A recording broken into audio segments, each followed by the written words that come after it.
জাহান্নামে কেন অনেক নারী থাকবে জানেন? কারণ তারা শুধু নিজেরা অপরাধ করে না, যার মুমিন মানুষের নূর তারা কেড়ে নেয়। দ্যাট ইজ ওয়াই তারা জাহান্নামে বেশি থাকে।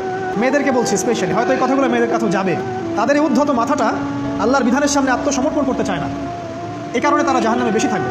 রাসূল বলেছেন কিয়ামতের আগে মানুষ জেনা করবে, জেনাকে মানুষ জেনা মনে করবে না, মনে করবে এটা অ্যাফেয়ার, ছেলে মেয়ের ক্রাশ। এখন নতুন শব্দ আসে কি, ক্রাশ। চোখে চোখে কন্ট্যাক্ট হবে, কো এডুকেশনের মাধ্যমে মোবাইল নাম্বার এক্সচেঞ্জ হবে, রাতের বেলা কথা হবে, ফোন হবে, তারপর চা খাবে, কফি খাবে, ঘুরবে, আস্তে আস্তে বেড়ে যাবে, তারপরে ব্রেকআপ হয়ে যাবে। তাদের কাছে সিম্পল, এটা খুব সিম্পল, সিলি ব্যাপার। আর কোরআনের কাছে এটা কি? জিনা। এক কথায় কি? জিনা। জিনায় লিপ্ত থাকা অবস্থায় দোয়া কবুল হয় না, কিন্তু মানুষ যদি এটা থেকে বের হয়ে তওবা করে আল্লাহর জন্যে, তার দোয়া অনেক বড় মানুষের দোয়ার মতো কবুল হয়। ওই তিন বন্ধুর একটা হাদিস আছে না, গুহার মধ্যে চাচাতো বোনকে একা পেয়েও সে ফিরে আসছিল আল্লাহর ভয়ে, আল্লাহ পাক তাকে গুহা থেকে বাঁচায় দিচ্ছেন না? হাদিসটা পড়ে দেখবেন, অনেক বড় হাদিস। জিনা থেকে দূরে থাকলে হৃদয়ে নূর আসবে।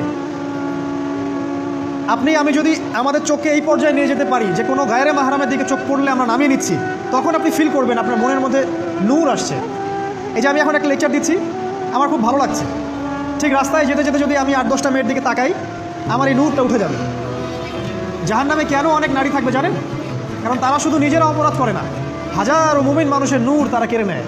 দ্যাট ইজ ওয়াই তারা জাহান্নামে বেশি থাকবে। আরেকটা মেজর কারণ হচ্ছে তাদের এই উদ্ধত মাথা। মেয়েদেরকে বলছি স্পেশালি, হয়তো এই কথাগুলো মেয়েদের কাছেও যাবে। তাদের এই উদ্ধত মাথা আল্লাহর বিধানের সামনে আত্মসমর্পণ করতে চায় না। তাদের এই উদ্ধত মাথাটা আল্লাহর বিধানের সামনে আত্মসমর্পণ করতে চায় না, এই কারণে তারা জাহান্নামে বেশি থাকবে। যে কোনো বিধান আল্লাহ তাদের সামনে বলেন, সব মেয়ের কথা বলছি না, ম্যাক্সিমাম বিভিন্ন যুক্তি তারা দিবে। সামি'না ওয়া আতা'না এই পর্যায়ের না, যুক্তি দিবে। পর্দা করলে কি এখন কেমন করে চাকরি করব, পর্দা করলে কেমন করে পড়াশোনা করা যায়, এখন তো যাইতেই হচ্ছে, কিছু তো করার নাই, বিভিন্ন যুক্তি, হাজারটা যুক্তি তারা দিবে।